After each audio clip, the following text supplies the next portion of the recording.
primeira carta, o apóstolo Paulo, lá no capítulo 9, ele fala sobre os direitos do seu apostolado, ou o direito do seu chamado como apóstolo, né? Alguns títulos falam os direitos dos apóstolos, mas uma defesa que Paulo faz do seu apostolado. Porque algumas igrejas estavam, ou alguns irmãos, melhor dizendo, estavam criticando Paulo, falando algumas coisas, então ele escreve fazendo uma defesa do comportamento, né, e falando também se alguns irmãos podem viajar com suas esposas, por que eu e Pedro e alguns outros, João, não podemos fazer a mesma coisa? E ele vai discorrendo, fazendo uma defesa. Depois ele entra, na verdade, na questão do seu chamado, visão e missão, que Paulo vai falar. Do versículo 15 em diante, ele fala que ele não se serviu de nenhum dos direitos que ele tinha. Você sabe que Paulo, ele fabricava tendas, e da tenda ele tirava o sustento ministerial dele, não é? Mas ele defendia que todo aquele que pregava o evangelho, que vivesse do evangelho. Mas aqui ele está falando do chamado dele, e ele defende esse chamado, ele fala desse chamado com muita ênfase, com muita força. Mas ele fala de uma coisa que é muito interessante para mim e para você, a partir do versículo 33, depois que ele fala a forma que ele agiu para que esse evangelho chegasse até algumas pessoas. O versículo 22, aliás, o 21 diz assim: para os que estão sem lei, tornei-me como se estivesse sem lei, a fim de ganhar os que não têm lei. Para os fracos, tornei-me semelhantemente fraco, para ganhar os fracos. Fiz-me tudo para com todos, com a finalidade de conseguir, de qualquer maneira possível, salvar alguns. E a partir do verso 23 ele diz: faço tudo isso por causa do evangelho, a fim de me tornar coparticipante desse evangelho. Ele diz: não quero ficar fora. Não sabeis vós que entre todos os que correm no estádio, na verdade, somente um recebe o grande prêmio? Correi de tal maneira que o alcanceis. Todos os que competem nos jogos se submetem a um treinamento rigoroso, e isso para obter uma coroa que logo se desvanece. No entanto, nós nos dedicamos para ganhar uma coroa que dura eternamente. Portanto, eu não corro como quem corre sem alvo, eu não luto como quem apenas soca o ar, mas eu esmurro o meu corpo, o meu próprio corpo, e faço dele meu escravo, para que depois de haver pregado aos outros, eu mesmo não venha a ser reprovado. A ênfase que eu dou nesse versículo é a ideia do esmurrar o meu corpo. Pode deixar na tela, por favor. Ele diz: eu esmurro o meu corpo, mas esmurro o meu próprio corpo e faço dele meu escravo, para que depois de haver pregado aos outros, eu mesmo não venha a ser reprovado.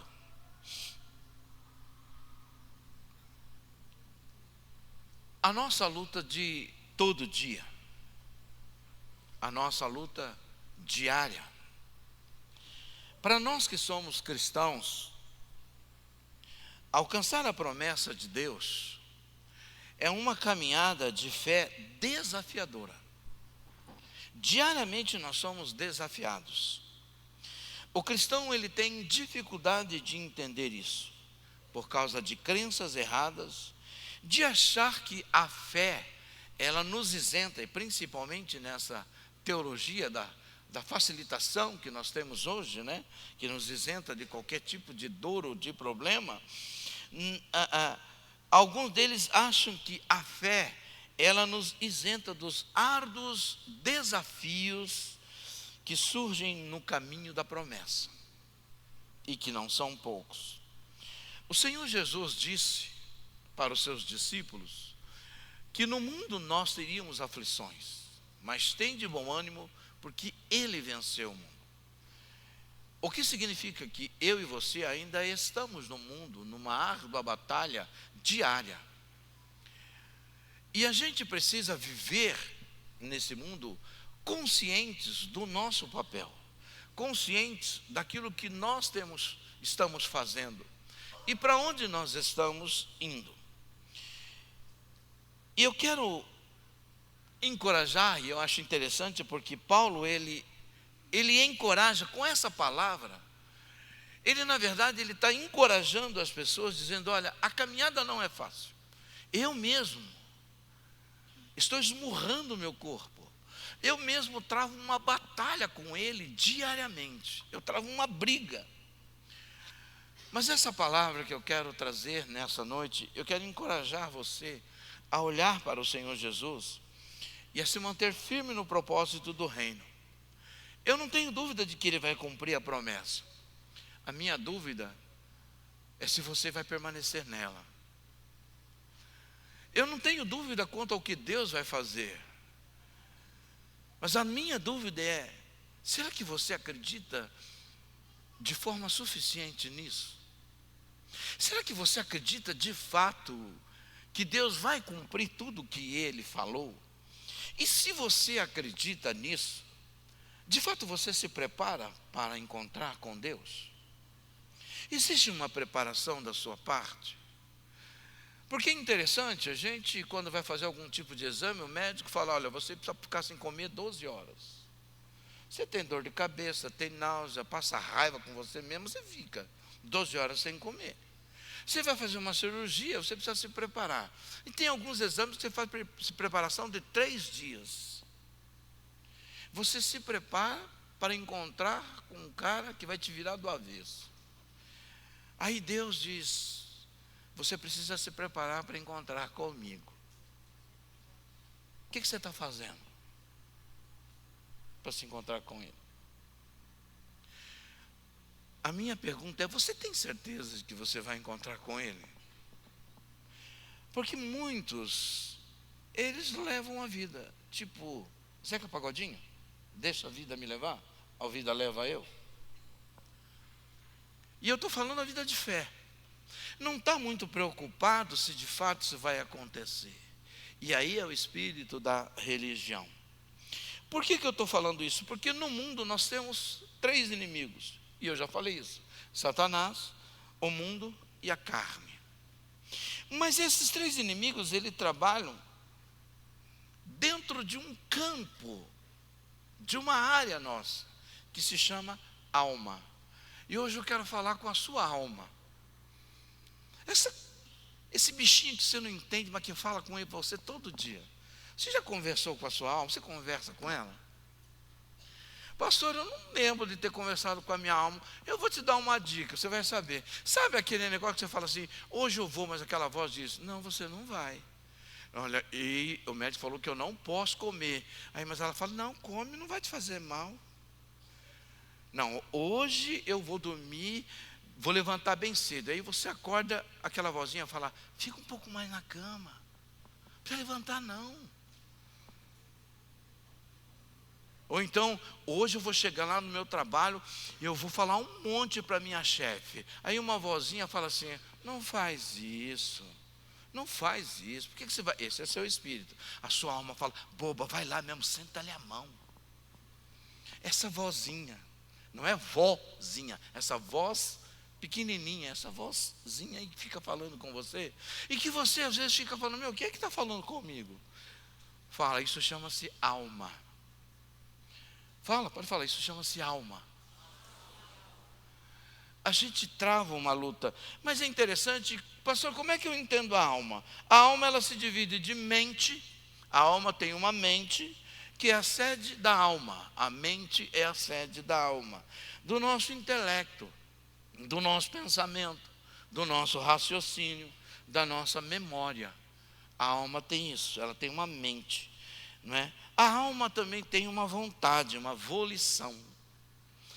Ela decide, ela escolhe, ela ativa atitudes. Mas a alma também tem emoções.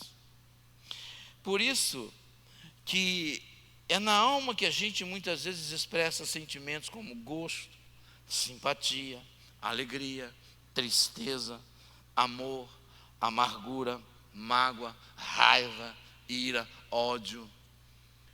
É com a alma. O salmista, no Salmo 42, Davi diz: por que você está perturbada, ó minha alma? E uma das coisas que a alma mais quer fazer com você é que você continue na terra, é que você fique aqui, que você não transcenda, que você não pense nas coisas do alto, porque a alma não consegue, ela não imagina, ela não vislumbra as coisas do alto, ela vislumbra as coisas daqui.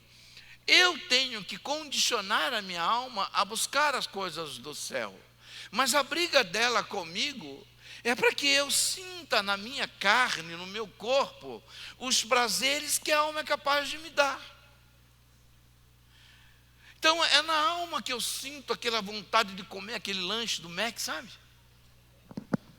É na alma que eu sinto vontade daquela feijoada. É na alma que a gente tem os desejos mais absurdos e os prazeres mais maravilhosos que a gente sente na pele, no corpo, está ali, está no campo da nossa alma. É na alma que eu odeio pessoas, é na alma que eu me magoo com elas, é na alma que eu armo tudo o que eu quero fazer contra alguém. Está ali, está na sua alma. É na alma que eu decido que eu vou enganar meu chefe. Tudo está na alma. Então, ela comanda a gente. É por isso que Paulo diz: olha, a minha luta de todo dia é subjugar a minha alma à vontade de Deus. É por isso que eu esmurro o meu corpo. É por isso que eu esmurro a minha carne. É por isso que eu brigo com ela todo dia. Porque se existe uma coisa que a minha alma não quer, é fazer a vontade de Deus. Ela não quer decididamente, ela não quer que eu vá para o culto, ela não quer que eu leia a Bíblia, ela não quer que eu estude, ela não quer nada. Ela quer que eu fique na Netflix o dia inteiro.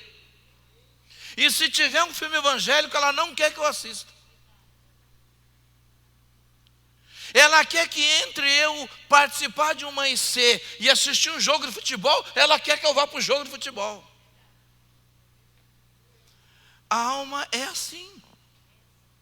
A alma não quer nada de Deus. É por isso que Deus busca adoradores que o adorem porque a alma não adora.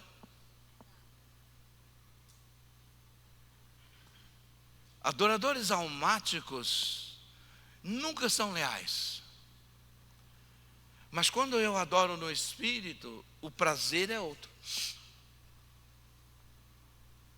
A nossa luta de todo dia é contra a nossa alma. Porque o que é que me faz pecar? Pastor, é a minha carne. Não, é a sua alma.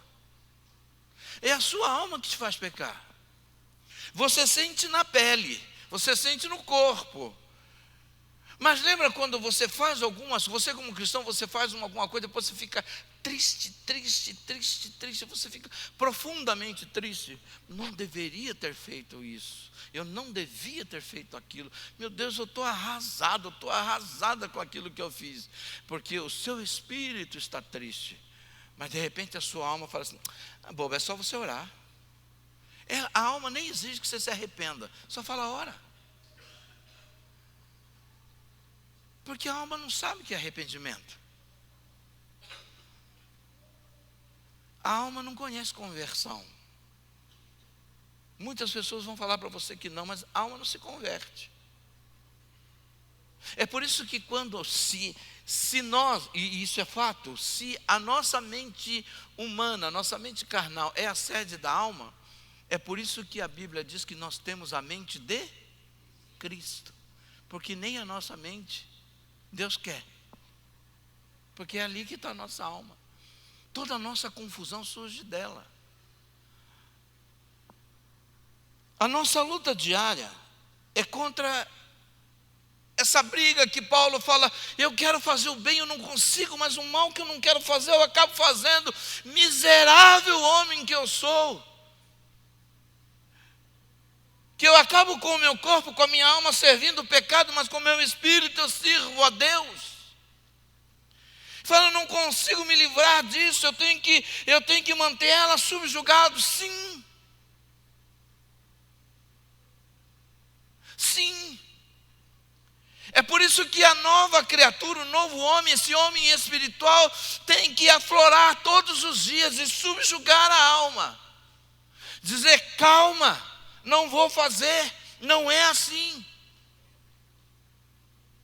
Mas ela vai querer que você faça. A nossa luta de todo dia é para impedir que a alma vença e satisfaça os desejos da nossa carne. Você tem desejos, eu tenho desejos, todos nós temos desejos, e os desejos mais esquisitos às vezes surgem na nossa vida. Porque a alma quer fazer tudo aquilo que é contrário a Deus.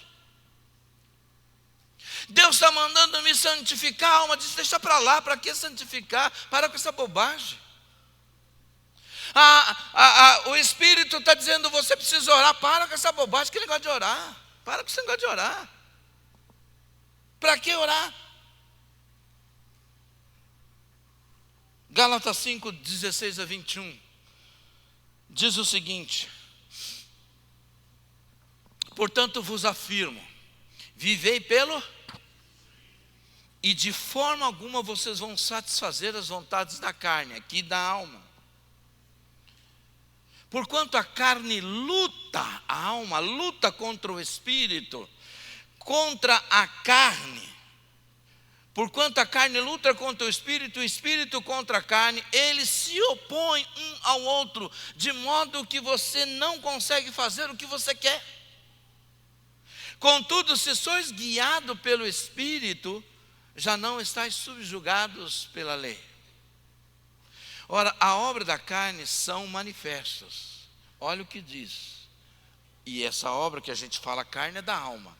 Imoralidade sexual, impureza, libertinagem, idolatria, feitiçaria, ódio, discórdia, ciúmes, ira, egoísmo, dissensões, facções e inveja, embriaguez, orgias, tudo quanto se pareça com essas perversidades, contra as quais eu vos advirto, como já vos preveni antes, os que as praticam não herdarão o reino de Deus.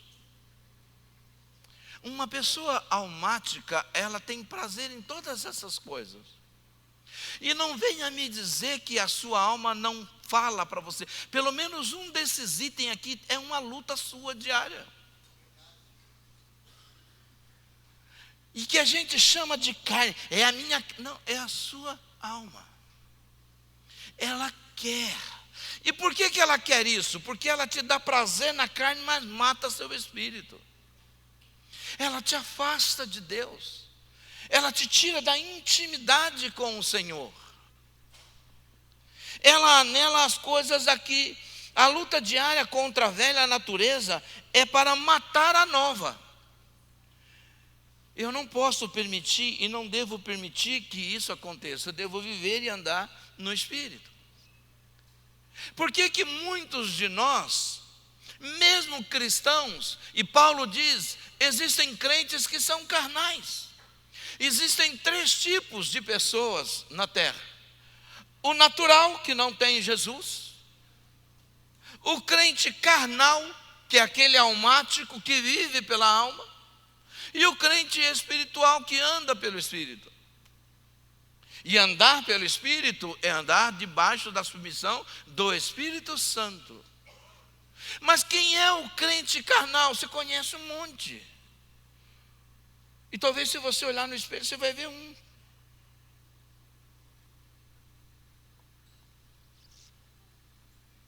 Porque a gente não gosta de ter que tratar com a alma. Porque dentro de uma teologia, dentro de um ensinamento que nós temos hoje, de que Deus ele nos ama de tal maneira, e Deus deixou para nós o prazer, Deus deixou para nós tudo isso que o mundo está nos oferecendo. Algumas pessoas falam: cara, Deus te ama, você acha que Deus vai impedir você de viver isso? Mas não é disso que nós estamos falando. A gente precisa entender que a nossa luta é esmurrar a nossa carne todos os dias. É matar a nossa velha natureza. Sabe, você pode pedir para Deus muitas coisas, mas existe uma coisa que não adianta você pedir para Deus que Deus não vai fazer. Ah, Senhor, mata a minha natureza, Senhor. Mata, Senhor, a minha natureza. Senhor, eu preciso que o Senhor mate a minha natureza. Deus não vai matar a sua natureza. Não, pastor, não. Está fora do nosso texto, mas abre para mim Colossenses capítulo 3, verso 5. Sabe por que está fora? Porque Deus não pode tirar de você, mesmo que você diga assim: Deus, tira isso de mim, mas a sua alma não quer. Então quem tem que fazer isso é você. Olha o que diz: sendo assim, volta no versículo 4, por favor. Quando Cristo, que é a vossa vida, for manifestada, também vos manifestarei com Ele em glória. Amém? Sendo assim, se você visiona isso, faça morrer tudo que pertence à natureza terrena, a sua alma: imoralidade sexual, impureza, paixões, vontades más e a ganância, que também é. Mas ele disse: você mata, não Deus. Você mata, não Deus. Por isso que Paulo diz: eu esmurro a minha carne, eu brigo com ela todo dia, eu mantenho ela no lugar dela, ela não sai de lá. Não é Deus faça, ele diz: você tem que fazer. Eu tenho que fazer. Existem algumas coisas que não adianta a gente pedir para Deus, porque Deus não vai fazer, Ele vai nos dar graça para que nós façamos. E matar a minha natureza terrena não depende de Deus, depende do amor que eu tenho por Ele, do quanto eu creio na palavra dEle, na verdade dEle, do quanto eu visiono a eternidade e sei que nada da minha alma herdará a eternidade. Então, para eu andar no Espírito, eu tenho que subjugar a minha carne. Quem está me entendendo? É por isso que o homem que anda no Espírito, na dependência do Espírito Santo, ele sabe que ele precisa fazer isso. Ninguém consegue viver o Evangelho sem matar a sua carne, sem esmurrar a sua carne. Não, é muito difícil fazer isso, sim. Porque todos os dias a minha alma quer algo novo. Todos os dias eu quero algo. Todos os dias ela está me oferecendo alguma coisa desse mundo para me dar prazer. É por isso que João diz: aquele que ama o mundo, o amor do Pai não está nele. Porque quem ama o mundo está na alma. E ninguém pode adorar a Deus na alma. Ninguém pode servir a Deus na alma. Essa é a nossa luta diária. Amém? Mas existe uma outra coisa que a alma faz, e a gente tem que lutar todos os dias. Por quê? A nossa luta de todo dia é para impedir que a nossa alma se oponha aos mandamentos e chamado de Deus para a nossa vida. Todos os dias ela se opõe. Mateus capítulo 22, versículo 36 diz o seguinte: mestre, olha o que um dos seguidores ali estão com Jesus diz: mestre, qual é o maior mandamento da lei? Asseverou-lhe Jesus: amarás o Senhor teu Deus de todo o teu coração, de toda a tua alma, aqui espírito, e com toda a tua inteligência. Esse é o primeiro e maior dos mandamentos. O segundo é semelhante a esse, semelhante, não igual. É: amarás o teu próximo como a primeira coisa que ele está dizendo é o seguinte: o primeiro mandamento, presta atenção no que eu vou te falar, não existe concorrência no amor que eu tenho por Deus. O amor que Deus pede com que eu o ame, não existe a menor possibilidade de concorrência. Eu não posso comparar o amor que eu tenho por Deus à minha esposa, ao meu filho, à minha filha, à minha nora, à igreja, a quem quer que seja, a mim mesmo. Não existe concorrência nesse amor. Se eu amo o meu filho, a minha esposa mais do que a Deus, Deus não quer esse tipo de amor que eu demonstro. O amor por Deus não existe a menor possibilidade de concorrência. Por isso ele diz: você vai me amar com tudo que você tem, com a sua alma, com a sua inteligência, com a sua sabedoria, com a sua força. Tudo em você vai ser dedicado a mim. O seu amor para comigo não tem concorrência. Não existe concorrência. Ele está acima de tudo e acima de todos e acima de você. Mas esse amor tem que ser demonstrado. Mas o segundo, ele fala, o segundo é semelhante a esse: você vai amar o seu próximo. E aí existe uma referência. Quem é a referência? Eu. Ele diz: você não deve amar o próximo mais do que você mesmo, mas você vai amar o próximo como você ama a si mesmo. Se você não se ama, você não tem condições de amar ninguém. Sabe aquela história? Eu amei a pessoa mais do que a mim mesmo. Você foi burro, você foi herege, você foi antibíblico. A referência para você amar alguém é você. E como é gostoso, por exemplo, eu sinceramente, eu não vou perdoar a Madá do que ela fez para mim. Mas você gostaria de, se você fizesse ser perdoado? Claro, então você deve perdoar, porque você está amando do jeito que gostaria de ser amado. É simples, não é? Se o mal que fizeram contra você, se você tivesse feito para alguém, você gostaria de receber perdão? Sim, então você deve perdoar. Isso é amar o próximo.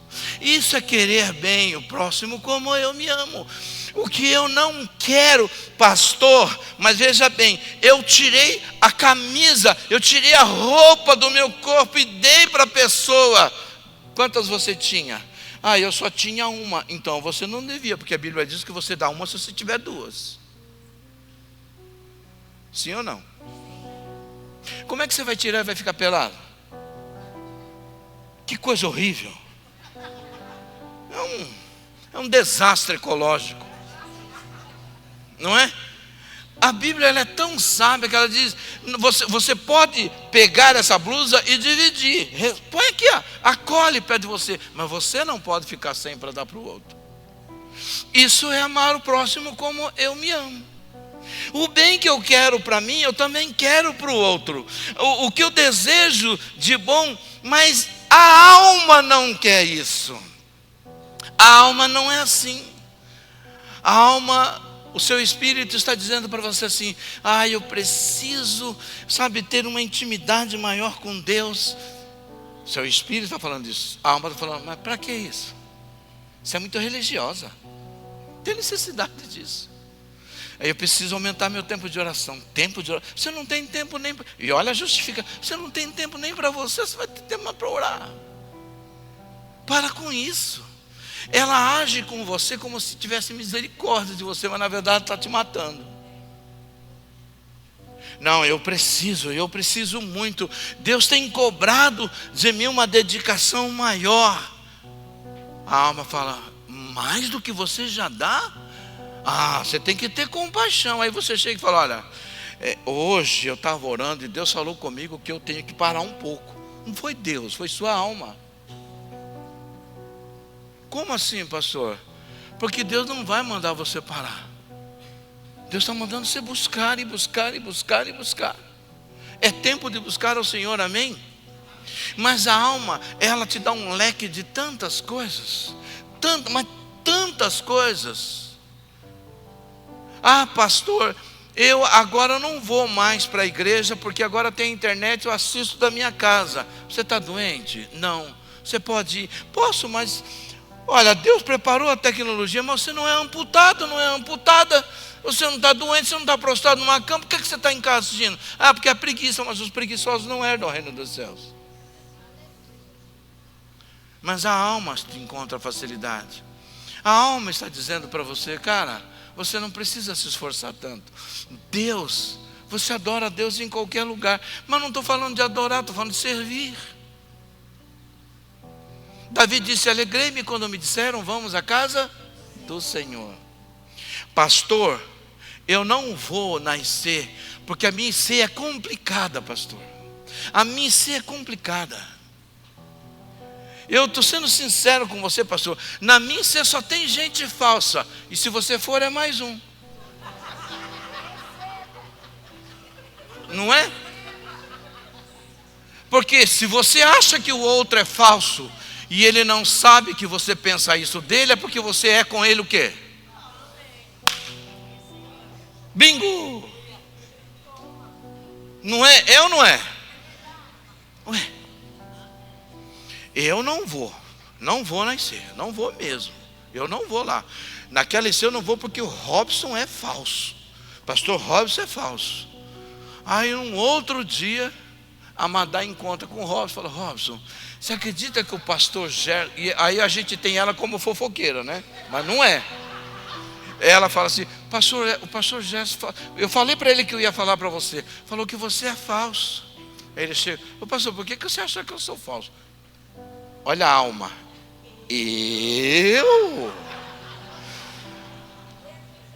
Mas a Madá é boca do capeta mesmo. Que isso? Misericórdia, Jeová. Onde já se viu, cruz credo. Aí já, é por isso que eu não gosto de ser. É por isso que eu não gosto de ser. É por isso que eu não gosto de ir na casa de ninguém. É por causa disso. Eu não gosto por causa disso aí. É um bando. E aí põe tudo que está na alma, porque no espírito não tem nada. Aí vomita. Pastor, mas o pastor deu uma direção. Olha, nós vamos fazer tal coisa nas nossas ICs essa semana, amém, amém. Aí chega lá na IC, pega, irmãos, vocês sabem, né? O nosso pastor deu uma direção, mas eu estava orando e Deus falou comigo. E eu então estou trazendo essa palavra. Eu vou dizer uma coisa para você. Alguém está sendo usado pelo capeta. Ou é o pastor que te deu uma direção errada, ou é você que se rebelou e não aceitou a direção do pastor. Você ligou para o pastor para falar para ele? Não. Você informou sua liderança que ia fazer isso? Também não. Por que você quebrou uma regra? Porque a sua alma quer que você faça isso para você perder a bênção. E a gente fala, não, é de Deus. Só não sei qual Deus. A alma não quer que a gente ande da maneira que Deus nos pede. Não quer. Amados, Deus chamou Abraão, lembram? Abraão, sai da tua terra, sai da tua parentela e vai para uma terra que eu vou te mostrar. O que Abraão devia fazer? Ir para a terra. No meio do caminho ele fala assim: Sara, vamos lá para o Egito. E entrega a mulher para o faraó.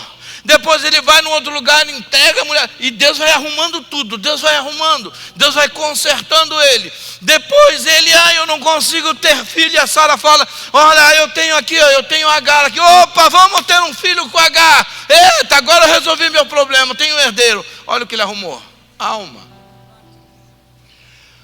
A alma complica a vida da gente. A alma complica a vida. A decisão que você toma na alma é a que vai te fazer chorar depois. Vai fazer você chorar. Pode ter certeza. Ela vai fazer você gemer. Porque ela não está nem aí se você, sabe, depois vai se arrepender, se você não vai. Depois ela vem com um consolo para você. Lembram de Davi? Davi tinha que estar na guerra. Ele está lá na sacada do palácio dele. Olha aquela mulher. Não sei se o corpo era violão ou violino, mas olhou para aquela mulher. Sou rei. Ninguém vai me dizer não. Ei, chama a mulher lá. Deitou com ela. Satisfez a alma. O cara está na guerra. Puxa, mas a menina engravidou. E agora? Manda chamar ele. Ele vem para casa. O rei fala: obrigado. Você consegue entender o nível da falsidade? E Deus vendo tudo. Vai lá, fica com a sua esposa. Ele vai e dorme na porta do palácio do rei. O rei ficou sabendo: por que você não foi para casa, rapaz? Tanto tempo na guerra. Eu? Senhor, como vive o Senhor, meu rei, eu não vou. Meus amigos estão lá, meus irmãos lá na frente de guerra, lá correndo perigo de vida, todo mundo, todo dia. Eu vou vir para casa e vou dormir com a minha esposa, vou ter noite de prazer, vou nada. Não vou. Está difícil aqui com o homem. Manda uma carta para o comandante. Coloca ele no lado mais perigoso da batalha. Coloque ele lá. Olha o que a alma está fazendo com Davi. Coloque ele lá no lado mais perigoso, mais terrível que tem lá. Coloca o cara lá. O cara foi tudo. Eita, fui promovido. Foi lá, morreu. Pronto, agora resolvi. Traz aqui traz a mulher para mim. Agora ela é minha. Resolveu o problema. Mas um dia parece um Natan na vida dele. Natan conta uma historinha para ele. Tinha um cara muito rico que tinha muitas ovelhas. E tinha um outro pobrinho, tadinho dele. E o rico recebeu umas visitas. E o pobrinho, ele foi lá e pegou a ovelha do pobre, matou a ovelha para dar para o rico. Esse cara tem que morrer, tão certo como vive o Senhor, esse cara tem que morrer. Natan falou: então esse cara é você. Porque você, como rei, tinha um monte de mulheres. Se você quisesse mais, Deus teria te dado. E você vai pegar a única e ainda mandou matar o marido. Alma faz isso. Alma faz a gente sair fora da vontade de Deus, não cumprir o mandamento de Deus. Lembram de Saul? Saul estava lá. Samuel disse: Saul, espera aí que eu estou chegando. Ele vai, vence, vem com os despojos, e Samuel não chega, Samuel demora, Samuel não sei o que, ele vai lá e sacrifica. Quando ele sacrifica, Samuel chega. O que você fez, Saul? Que o Senhor demorou, os soldados estavam inquietos aqui, e aí os animais estão aqui, eu fui lá e sacrifiquei. Cara, mas você foi chamado para ser rei, não sacerdote. Você tinha que esperar, não importa. A alma não sabe esperar. A alma, se ela tem uma oportunidade, para usar uma palavra aqui muito difícil, talvez você vai ter dificuldade para entender. A alma, se ela tiver uma oportunidade para te ferrar, ela te ferra. Eu sei que você não entendeu a palavra, que precisa de um português bem. Fala para a pessoa do lado: se a alma puder te ferrar, ela te ferra.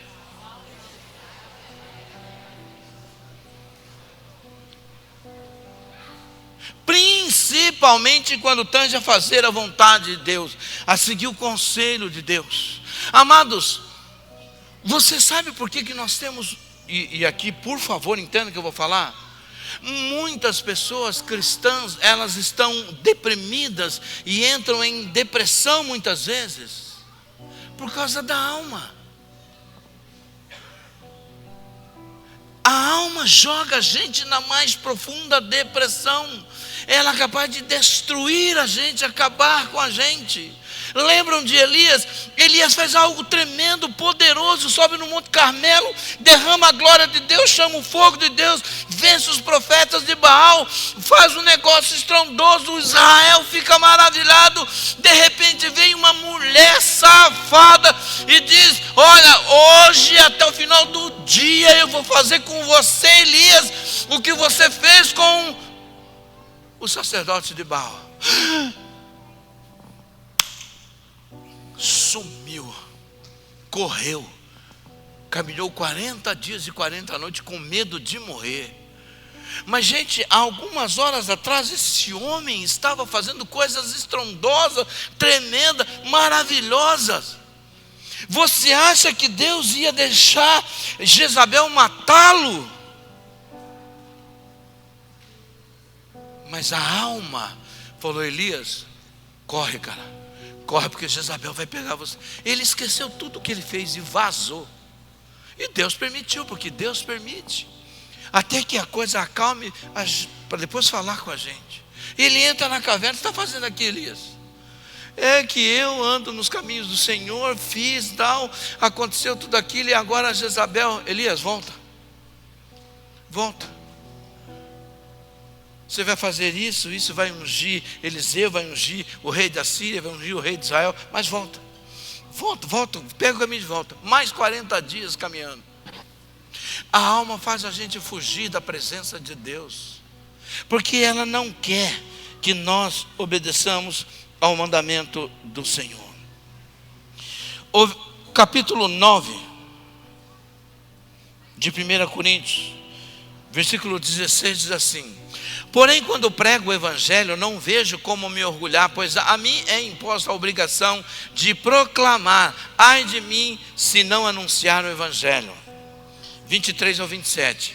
Porquanto se prego de espontânea vontade, tenho direito à recompensa. Entretanto, como prego por obrigação, estou simplesmente cumprindo uma missão a mim confiada.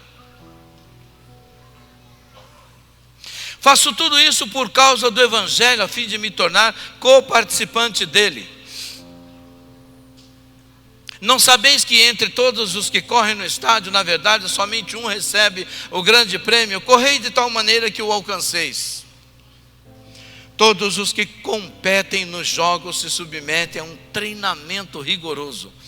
E por isso, para obter uma coroa que logo se desvanece. Tudo isso para obter uma coroa que logo se desvanece. No entanto, nós nos dedicamos para ganhar uma coroa que dura eternamente. Portanto, não corro como quem corre sem alvo, e não luto como quem apenas soca o ar. Mas eu esmurro o meu corpo e faço dele meu escravo, para que depois de haver pregado aos outros, eu mesmo não venha a ser reprovado. Olha o que Paulo diz: eu faço do meu corpo, da minha alma, da minha vontade, meu escravo. Eu não faço o que o meu corpo quer, eu não faço o que a minha alma quer, eu faço o que Deus manda. Mas para isso, eu tenho que esmurrar a minha carne, eu tenho que dizer não para ela, eu tenho que falar: levanta cedo, vai fazer, acorda, desperta, vem, vamos. Não, mas eu não quero. Você vai.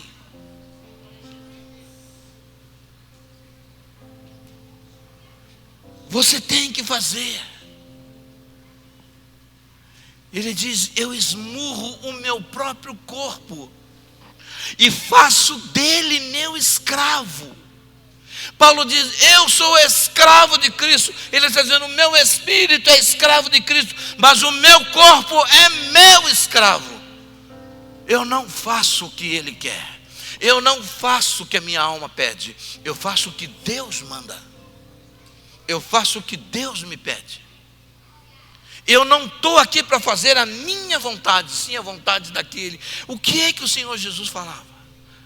Eu não vim fazer a minha vontade, mas a vontade daquele que me enviou. As coisas que falo e faço, não falo e faço por mim mesmo, mas aquele que me enviou é quem fala e faz através de mim.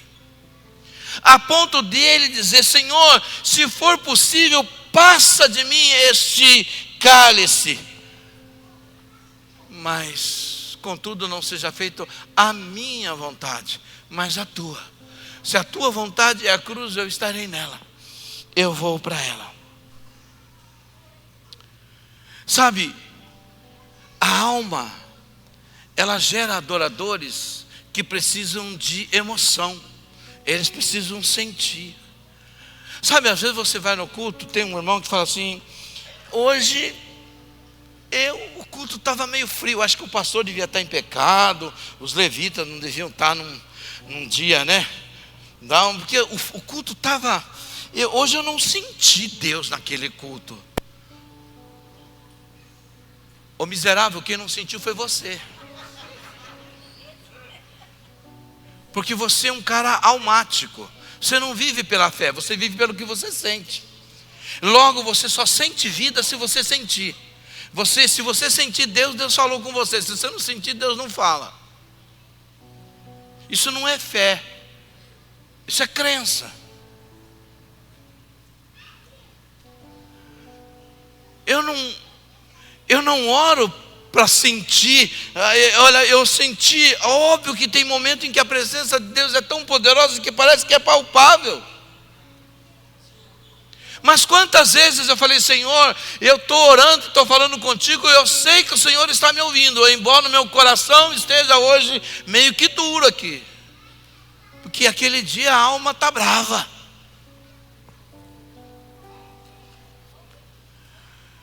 A alma não quer que você se arrependa. A alma não gosta de pessoas arrependidas. Por que você precisa se arrepender? É um prazer cobrindo uma culpa. É uma alegria cobrindo, escondendo uma culpa. E nos afastando daquilo que Deus nos mandou cumprir. Vocês são minhas testemunhas. Ah, pastor, mas eu não tenho chamado. Como não tenho chamado? Se Deus disse: vocês são minhas testemunhas. Vão e façam discípulos de todas as nações. As pessoas precisam conhecer o amor de Deus, e através de quem? Da nossa vida. Mas a nossa alma não quer isso, porque ela é daqui, ela quer que a gente fique aqui, e ela quer que a gente almeje as coisas daqui. E por último, a alma, e a gente deve lutar todo dia para impedir que a nossa alma nos impeça de perseverar até a redenção final. Romanos capítulo 8, de 18 a 24, lemos o seguinte: estou absolutamente convencido de que os nossos sofrimentos presentes não podem ser comparados à glória que em nós será revelada. Para um pouquinho nesse texto. Volta. Aqui, amém. Aí. Olha só, presta atenção comigo. Estou absolutamente convencido de que os nossos sofrimentos presentes não podem ser comparados com a glória em nós revelada. Espera aí, do que é que de fato ele tem ciência para falar? Dos sofrimentos. Mas e da glória revelada? Como é que ele sabe da glória revelada? Como é que ele escreve sobre a glória revelada? Ele ainda não está lá, ele ainda não foi lá, ele ainda não enxergou essa coisa. Ah, pastor, ele foi elevado até o terceiro céu. E Pedro, quando escreve, e João, quando escreve, foram visões que eles tiveram, sim, Mas ele está falando, olha, a luta, pelo amor de Deus, imagina Paulo falando, gente, as lutas que eu enfrento, o que eu passei, o naufrágio, a serpente, a fome, o frio, o apedrejamento, o terremoto na cadeia, sabe, todas essas coisas, gente, o ter que fugir desse incesto através de muro, ficar no deserto da Arábia escondido, assassinos atrás de mim, irmão me perseguindo, todos esses sofrimentos, gente, não é nada, nada, nada comparado à glória. Ou Paulo é louco, ou nós somos loucos. Mas só o Espírito consegue enxergar o que Paulo enxergou. A alma vai dizer, Paulo, larga isso, cara. Deus não te chamou para sofrer assim, não. Deus não me chamou para isso. Imagine Paulo em 2 Timóteo capítulo 4.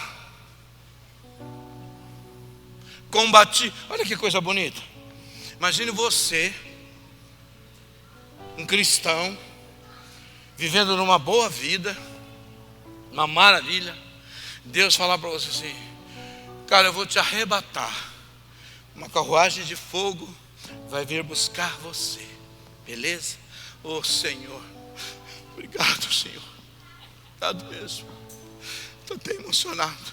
Gente, Deus falou que Ele vai me levar numa carruagem de fogo, e eu tenho tanta certeza disso, Deus vai me levar.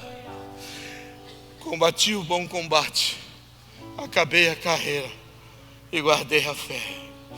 Aí todo mundo chorar emocionado, mas Paulo está dizendo isso, visionando um tronco, a cabeça dele no tronco e um facão decepando a cabeça dele. Ele está falando isso, visionando a morte dele, sendo decepado por amor de Cristo. Quem está me entendendo? A gente viaja nas coisas que a gente lê. Cara, combati o bom combate, acabei a carreira e guardei a fé. A gente até canta. Primeiro calo que aperta, eu devo estar em pecado. Eu devo ter caído da graça. Nossa, Satanás está atacando a minha família. E a alma lá falando, é verdade, está mesmo. Eu acho que você está em pecado. Abandona esse teu Deus, amaldiçoa esse teu Deus aí e sai fora.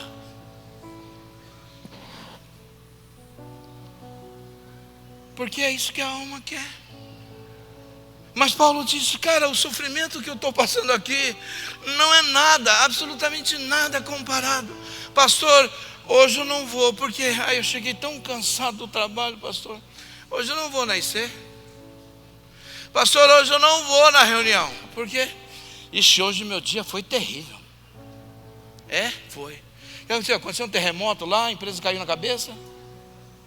Pastor, meu chefe hoje me azucrinou demais. Gente, nós não temos estrutura para sofrimento.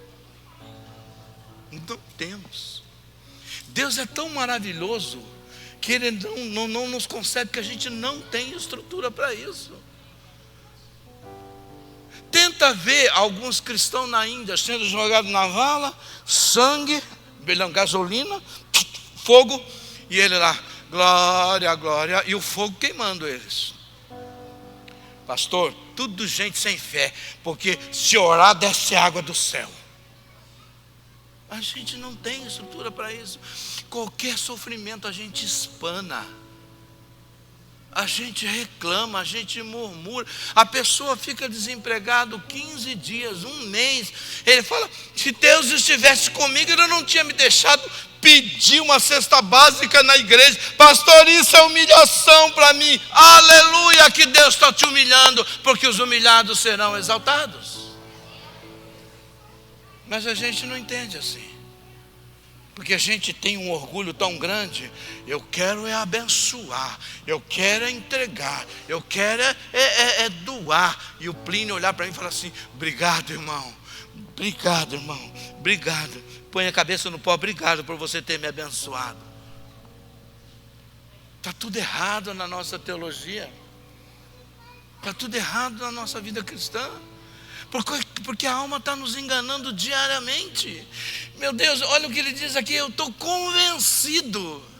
Ninguém consegue mudar a minha cabeça em relação a isso. Continua, 19.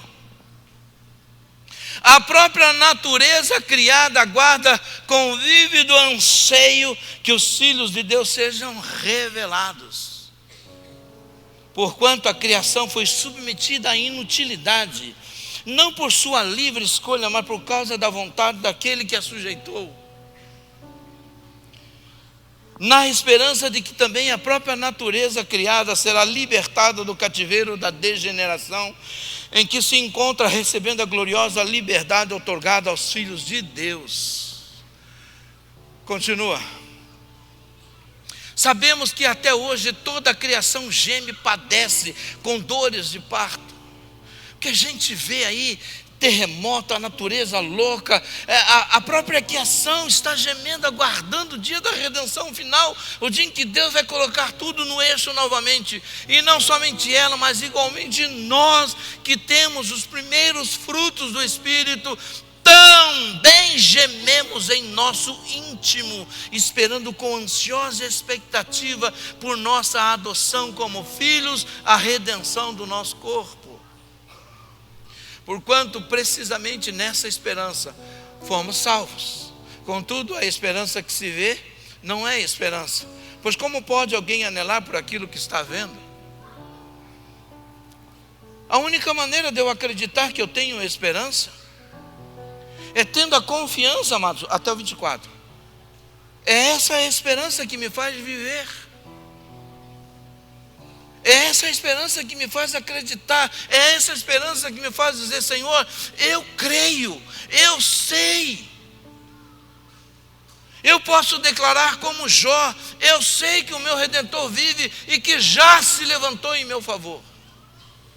Eu preciso viver isso todos os dias, mas eu não posso dar ouvido à minha alma, porque existe um chamado, existe uma tarefa, eu tenho uma visão, uma missão, um propósito para ser cumprido.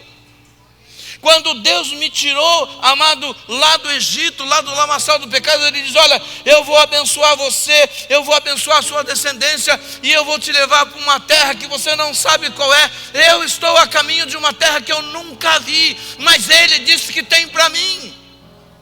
E você é a mesma coisa. Não foi só Abraão que Deus tirou de uma terra de idolatria e fez uma promessa. Eu também estou na promessa dele, caminhando. Eu não sei por que caminhos eu vou trilhar, mas eu sei que eu vou chegar lá. Mas para isso eu tenho que esmurrar a minha carne. Para isso eu tenho que dizer não à minha alma em muitas coisas. Apocalipse 22, 12 a 17. Diz assim: eis que venho sem demora, e trago comigo o galardão que tenho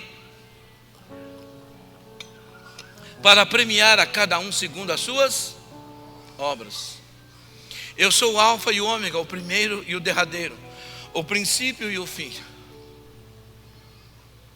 Bem-aventurados que lavam as suas roupas no sangue do Cordeiro, e assim ganham o direito à árvore da vida e podem adentrar na cidade através dos seus portais. No entanto, fora estão os cães. Não são os animaizinhos, não. Aqueles que agem como cão, irracionais. Os bruxos, os ocultistas, os que cometem imoralidades sexuais, que vivem, tudo isso é pela alma, os assassinos, os idólatras, todos os que amam e praticam a mentira. Eu, Jesus, enviei o meu anjo para vos entregar este testemunho em relação às igrejas. Eu sou a raiz e o prometido descendente de Davi, e a brilhante estrela da manhã. 17. O Espírito e a noiva proclamam: vem. E todo aquele que ouvir responda: vem. Quem sentir sede, venha. E todos quantos desejarem, venham e recebam de graça da água, ou a água da vida. Deixa eu falar uma coisa para você. A salvação é pela graça, mas não é de graça. Repita comigo: a salvação é pela graça, mas não é de graça. Por que não é de graça, pastor? Porque o evangelho que te promete a vida, primeiro te chama para a morte, primeiro te manda morrer. O evangelho que te chama para a vida diz: se você não nascer do Espírito, não serve, porque o que é carne, mas o que é nascido do Espírito é Espírito, e caminha pelo sopro e pelo vento do Espírito. Nós precisamos entender, amados, que se eu der ouvido à minha alma, eu vou virar religioso, e eu nunca vou experimentar o que Deus tem para mim. Todos nós focamos naquilo que Deus vai dar na eternidade. Paulo, escrevendo aos irmãos da igreja, ele diz que o olho não viu, e o ouvido não ouviu, e ainda não penetrou no coração do homem o que Deus tem preparado para nós. Talvez Deus tenha muita coisa ainda, talvez não, Deus tem muita coisa preparado para mim e para você nessa terra, mas a alma não nos deixa experimentar, a alma não nos deixa viver. Certa feita Elias disse para Eliseu: o que você quer? Você sabe que eu vou ser tirado, eu vou ser tomado de você, né? Ah, eu sei. O que você quer que eu faça? Eu quero uma porção dobrada do teu espírito. Ele falou: você me pediu uma coisa que não está na minha mão, não depende de mim, mas todavia, se você me vir ser tomado de você, assim se fará contigo. Leia essa história, procure conhecer essa história. Ele falava assim: eu vou em tal lugar, fica aqui. Não vou não. Os amigos diziam: Elias vai em tal lugar. Fica quieto, não fala nada não, eu vou com ele. Eu vou atravessar o Jordão. Eliseu fica aqui: não, vou atravessar com você o Jordão.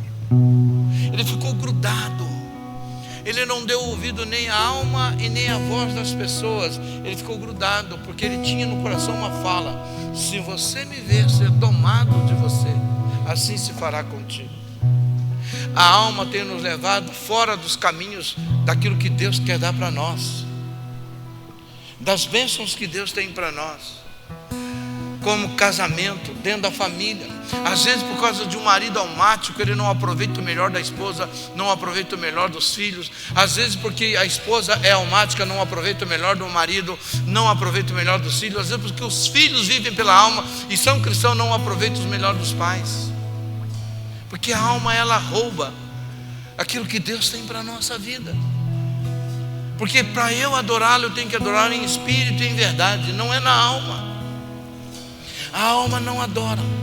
É por isso que Paulo diz: eu tenho que subjugar a minha alma. É por isso que o Senhor diz: mate a sua natureza, faça morrer a sua. Não estou mandando você dar um tiro na sua cabeça, pelo amor de Jesus Cristo, não faça isso. Mas ele está dizendo: tenho vontade, que você tem que dizer: não vou fazer, eu não quero, eu amo o meu Deus, e isso está fora do que Deus tem para a minha vida. O meu corpo está dizendo não, mas eu vou fazer. Sabe por quê?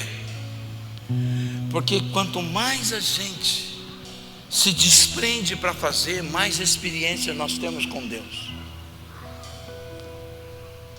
Quanto mais eu me envolvo com as coisas que Deus me pede para fazer, mais experiências eu tenho com Deus. Muito mais experiências. Sabe por que nós não temos muitas experiências com Deus? Porque a nossa alma não deixa. Ele fala: você acha que tem necessidade de você fazer isso?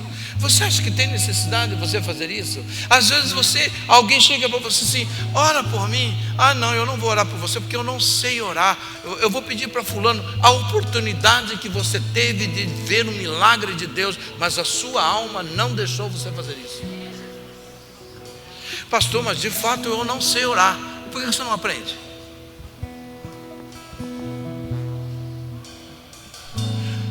Ah, pastor, o irmão me chamou para dar a ministração na IC hoje, mas coitado de mim, pastor, eu não sei falar. Ah, não sei. Aí eu passei para o irmão. Nossa, pastor, que coisa linda, Deus usou o irmão de uma maneira poderosa. Cara, para de pensar desse jeito. Aquilo que Deus fez na vida dele era para fazer na sua e com você. Deus usou aquela pessoa, mas aquela bênção era sua. Aquela experiência era para você, mas você não deixou. A alma disse: não, você não sabe, deixa o outro fazer. Tem gente comendo a sua bênção porque você está dando prato para outro, simplesmente porque eu sou tímido, eu tenho vergonha. Ai, ai, ai, não me toque, não me bula, senão eu viro mula. Agora eu vou falar de você, primo, estou brincando. Fala para a pessoa do lado assim: não ande na alma, ande no espírito. Amém? Coloque-se de pé.